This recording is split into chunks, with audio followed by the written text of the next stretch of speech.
ਕੀਰਤ यार मेरी घड़ी नहीं मिल रही किते। ਇੱਥੇ ਦੇਖੋ ਦਰਾਜ਼ 'ਚ ਪਈ ਹੋਣੀ ਆ। तू आप देख के दे देना मैनू। ਇੰਨਾ ਕੁ ਤਾਂ ਤੁਸੀਂ ਕੰਮ ਕਰੇ ਸਕਦੇ ਹੋ ਨਾ। चल एकम नू जल्दी तैयार कर, मैं पहले ही बहुत लेट हो गया। ਏਕਮ ठीक ਤਾਂ है? ਜੀ ਤਿਆਰੀ ਆ। चल ठीक है, मैं देखदा घड़ी।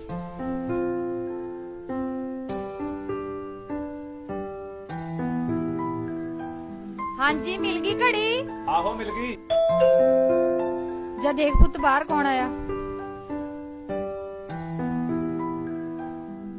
ਮਮਾ ਦਾਦੀ ਜੀ ਆਇਆ। ਸੁਣਦੇ ਹੋ ਜੀ, ਜਲਦੀ ਆਓ ਇੱਧਰ। हाँ हुण की हो गया तेनू? ਆ ਦੇਖ ਲਓ ਤੁਹਾਡੀ ਪੂਜਨੀਕ ਮਾਤਾ ਫੇਰ ਆ ਗਈ। ਪਤਾ ਨਹੀਂ ਕੀ ਵਿਗਾੜ ਪਾਉਣ ਆਈ ਹੈ। यार मैं केड़ा आप बुलाई आ, अपने आप आ गई। ਮੇਰੀ ਗੱਲ ਸੁਣ ਲਓ, ਮੈਂ ਚੱਲੀ ਆ ਏਕਮ ਨੂੰ ਸਕੂਲ ਛੱਡਣ। ਮੇਰੇ ਆਉਂਦੇ ਨੂੰ ਬੁੜੀ ਮੈਨੂੰ ਦਿਖਣੀ ਨਹੀਂ ਚਾਹੀਦੀ। ਕੀਰਤ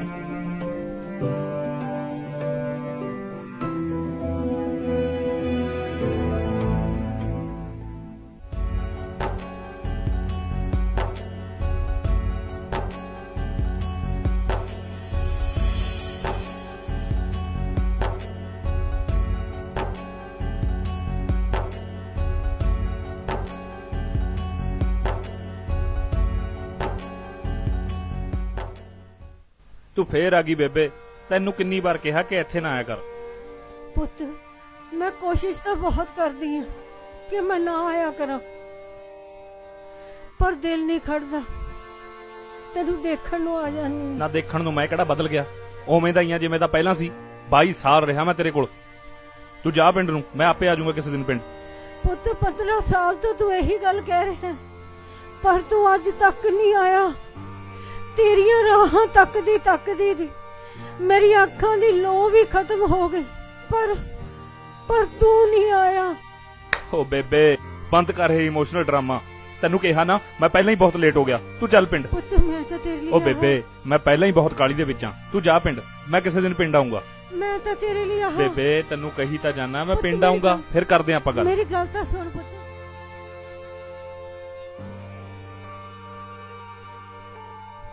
ਹੈਲੋ हां जी कीरत, ਜਿਸ ਕਾਰਨ ਏਕਮ ਹਲੇ ਤੱਕ ਘਰ ਨਹੀਂ ਆਇਆ। ਮੈਨੂੰ ਤਾਂ ਟੈਨਸ਼ਨ ਬਹੁਤ ਹੋਈ ਪਈ ਆ। तू टेंशन ना ले, गया होना किसी फ्रेंड दे घरे, आ जाऊगा। ਮੈਂ ਸਾਰੇ ਕਿਤੇ ਦੇਖ ਲਿਆ, ਕਿਤੇ ਨਜ਼ਰ ਨਹੀਂ ਆਂਦਾ। ਉਹ ਤਾਂ 1:30 ਵਜੇ ਘਰ ਆ ਜਾਂਦਾ, ਹੁਣ ਤਾਂ 3 ਵੱਜ ਗਏ। ਪਲੀਜ਼ ਤੁਸੀਂ ਏਕਮ ਦੇ ਸਕੂਲ ਜਾ ਕੇ ਪਤਾ ਕਰਕੇ ਆਓ। ठीक है मैं जाना।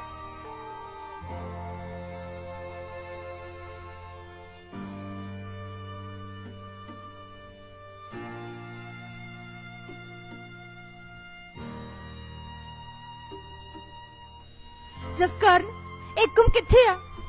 पता नहीं यार, मैं तो हर जगह पता कर आया पर किते नहीं मिलया। ਮੈਨੂੰ ਨਹੀਂ ਪਤਾ, ਤੁਸੀਂ ਮੇਰਾ ਏਕਮ ਲੈ ਕੇ तू ਆਓ। फिक्र ना कर, किते नहीं गया, हो मिल जूगा।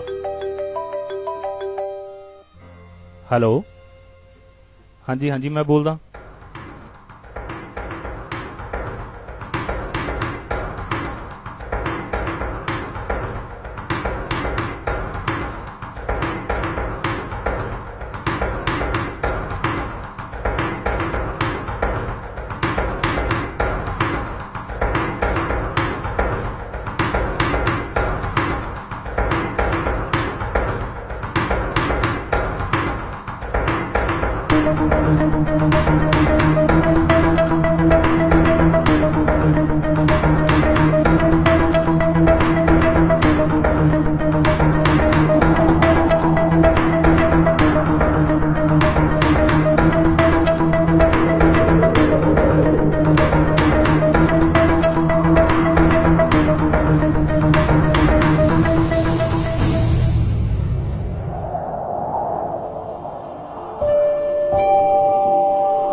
ਤੂੰ ਕਿੱਥੇ ਚਲੇ ਗਿਆ ਸੀ ਪੁੱਤ? मम्मा अज मदर्स डे है ना, मैं थोड़े वास्ते गिफ्ट लेन गया फिर मैं राह भुल गया। ਤੂੰ ਮੇਰਾ ਸਭ ਤੋਂ ਵੱਡਾ ਗਿਫਟ ਤੂੰ ਹੀ ਆ। ਤੈਨੂੰ ਪਤਾ ਮੈਂ ਤੇਰੇ ਬਿਨਾਂ ਇੱਕ ਮਿੰਟ ਨਹੀਂ ਰਹਿ ਸਕਦੀ। ਅਗੇ ਤੂੰ ਮੈਨੂੰ ਕਿਤੇ ਵੀ ਛੱਡ ਕੇ ਨਾ ਜਾਈਂ। ਮੈਨੂੰ ਕਿਤੇ ਕਿਤੇ ਨਹੀਂ ਜਾਣਾ।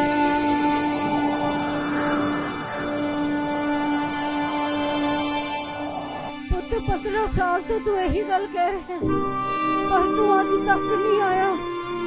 ਤੇਰੀਆਂ ਰਾਹਾਂ ਤੱਕਦੀ ਮੇਰੀ ਅੱਖਾਂ ਦੀ ਲੋ ਵੀ ਖਤਮ ਹੋ ਗਈ ਪਰ ਤੂੰ ਨਹੀਂ ਆਇਆ।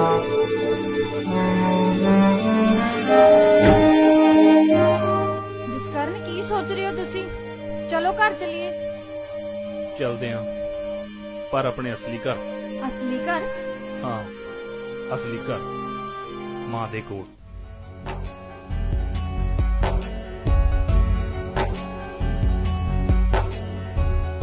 ਜੀਵਨ ਜਿਸ ਦਾ ਜੀਵਨ ਦੇਵੇ ਨਰਕ ਸੀ ਉਹਦਾ ਜੀਣਾ।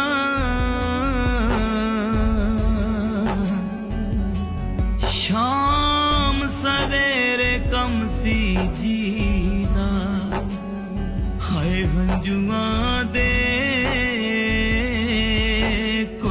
ਪੀਣਾ। ਜਿਸ ਦੇ ਆਪਣੇ ਜਿਗਰ ਦੇ ਟੋਟੇ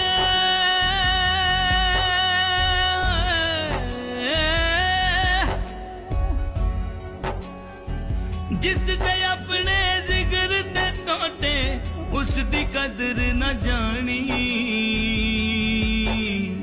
ਸੁਣੋ ਕਹਾਣੀ ਮਾਂ ਦੀ, ਸੁਣੋ ਕਹਾਣੀ ਹਾਏ ਸੁਣੋ ਕਹਾਣੀ ਮਾਂ ਦੀ, ਸੁਣੋ ਕਹਾਣੀ। ਵੇਖ ਲਾ ਬਾਈ 15 ਸਾਲ 'ਚ ਇੱਕ ਵਾਰ ਵੀ ਨਹੀਂ ਮਿਲਣਾ। ਉਹਨੂੰ ਸੁਨੇਹਾ ਲਾਤਾ ਕਿਸੇ ਨੇ ਕਿ ਨਹੀਂ? ਮੇਰੇ ਖਿਆਲ ਨਾਲ ਲੱਗ ਤਾਂ ਗਿਆ ਹੋਣਾ ਪਤਾ ਹੁਣ ਤੱਕ। ਜਸਕਰਨ ਤੂੰ ਆ ਗਿਆ, ਪਰ ਹੁਣ ਕੀ ਫਾਇਦਾ? ਤੂੰ ਇੰਨੇ ਸਾਲਾਂ ਬਾਅਦ ਪਿੰਡ ਮੁੜਿਆ ਤੇ ਤੇਰੀ ਮਾਂ ਸਿਵਿਆਂ ਦੇ ਰਾਹ ਪੈ ਗਈ। ਇਹ ਨਹੀਂ ਹੋ ਸਕਦਾ ਵੀਰੇ, ਹਜੇ ਸਵੇਰੇ ਤਾਂ ਮੈਨੂੰ ਮਿਲ ਕੇ ਗਈ ਆ, ਚੰਗੀ ਭਲੀ ਸੀ ਉਹ ਤਾਂ। ਹੋਏ ਕਮਲਿਆ, ਮਾਮਾ ਵੀ ਕਦੇ ਪੁੱਤਾਂ ਤੋਂ ਬਿਨਾਂ ਚੰਗੀਆਂ ਭਲੀਆਂ ਹੁੰਦੀਆਂ ਨੇ। ਉਹ ਵਿਚਾਰੀ ਤਾਂ ਆਪਣੇ ਆਖਰੀ ਸਾਹਾਂ ਤੇ ਸੀ। ਇਹ ਕੀ ਹੋ ਗਿਆ ਵੀਰੇ? ਮੈਂ ਤਾਂ ਉਹਦੀ ਗੱਲ ਵੀ ਨਹੀਂ ਸੁਣੀ। ਮੈਨੂੰ ਲੱਗਿਆ ਮੈਥੋਂ ਕੁਝ ਮੰਗਣ ਆਈ ਏ। ਔਲਾਦ ਸਾਰੀ ਜ਼ਿੰਦਗੀ ਇਸੇ ਭੁਲੇਖੇ 'ਚ ਰਹਿੰਦੀ ਹੈ ਕਿ ਉਹ ਆਪਣੇ ਮਾਪਿਆਂ ਨੂੰ ਕੁਝ ਦੇ ਸਕਦੇ ਨੇ। ਮੈਨੂੰ ਇੱਕ ਗੱਲ ਦੱਸ, ਤੂੰ ਆਪਣੀ ਮਾਂ ਨੂੰ ਕੀ ਦੇ ਸਕਦਾ ਸੀ ਜਿਸ ਦੀ ਦਿੱਤੀ ਹੋਈ ਜ਼ਿੰਦਗੀ ਤੂੰ ਜੀ ਰਿਹਾ? ਜਿਸ ਕਾਰਨ ਜੇ ਤੂੰ ਆਪਣੀ ਸਾਰੀ ਜ਼ਿੰਦਗੀ ਦੀ ਕੀਤੀ ਕਮਾਈ ਵੀ ਆਪਣੀ ਮਾਂ ਦੇ ਪੈਰਾਂ 'ਚ ਰੱਖ ਦਿੰਦਾ ਤਾਂ ਉਸ ਇੱਕ ਰਾਤ ਦਾ ਮੁੱਲ ਨਹੀਂ ਸੀ ਉਤਾਰ ਸਕਦਾ ਜਦੋਂ ਉਸਨੇ ਤੈਨੂੰ ਗਿੱਲੇ 'ਚੋਂ ਚੱਕ ਕੇ ਸੁੱਕੇ 'ਚ ਪਾਇਆ ਸੀ ਤੇ ਆਪ ਸਾਰੀ ਰਾਤ ਤੇਲੇ ਗਿੱਲੇ ਸੁੱਤੀ ਸੀ। ਤੇ ਇੱਕ ਗੱਲ ਹੋਰ, ਉਹ ਤੇਰੇ ਤੋਂ ਕੁਝ ਮੰਗਣ ਨਹੀਂ ਸੀ ਆਈ, ਸਗੋਂ ਤੈਨੂੰ ਕੁਝ ਦੇਣ ਆਈ ਸੀ। ਅਖੀਰ ਉਹ ਬਣਾ ਕੇ ਲੈ ਕੇ ਗਈ ਸੀ ਤੇਰੇ ਲਈ। ਉਹ ਕਹਿੰਦੀ ਹੁੰਦੀ ਸੀ ਕਿ ਮੇਰੇ ਕਰਨੇ ਨੂੰ ਬਦਾਮਾਂ ਵਾਲੀ ਖੀਰ ਬਹੁਤ ਪਸੰਦ ਆ। ਪਤਾ ਨਹੀਂ ਮੇਰੇ ਮਰਨ ਤੋਂ ਬਾਅਦ ਉਸ ਨੂੰ ਇਹ ਖੀਰ ਮਿਲਣੀ ਜਾਂ ਖੌਰੇ ਨਹੀਂ ਮਿਲਣੀ, ਇਸੇ ਕਰਕੇ ਤੈਨੂੰ ਉਹ ਖੀਰ ਦੇਣ ਗਈ ਸੀ। ਸਾਰੀ ਉਮਰ ਮੈਂ ਗੁੰਮਿਆ ਲੋਕੋ ਤੁਮਿਆ ਪਰਮ ਪੁਨੇਖੇ ਹੈ। ਮਾਂ ਮੇਰੀ ਨੇ ਮੇਰੀ ਨਫ਼ਰਤ ਦੇ ਨਾਲ ਹੱਥ ਆਪਣੇ ਸੀਸੇ ਕੇ। ਅੱਜ ਪੁੱਤ ਕਹੇ ਮੈਨੂੰ ਮਾਂ ਬੁਲਾਵੇ ਪਰ ਮਾਂ ਹੁਣ ਨਜ਼ਰ ਨਾ ਆਵੇ। ਮਾਂ ਕਿਤੇ ਨਜ਼ਰ ਨਾ ਆਵੇ, ਮਾਂ ਕਿਤੇ ਨਜ਼ਰ ਨਾ ਆਵੇ। ਮੈਨੂੰ ਮਾਫ ਕਰਦੀ ਬੇਬੇ। ਮਾਂ ਦਾ ਦਿਲ ਮਾਂ ਦਾ ਬੜਾ ਮਾਣ ਮਾਵਾਂ ਦੀ ਸ਼ਾਨ ਦਾ। ਮਾਂ ਦਾ ਉਹ ਦਿਲ ਮਾਂ ਦਾ ਬੜਾ ਮਾਣ ਮਾਵਾਂ ਦੀ ਸ਼ਾਨ ਦਾ। ਜਿਸ ਘਰ ਮਾਂ ਨਾ ਹੋਵੇ ਰੱਬ ਫੇਰ ਕੇ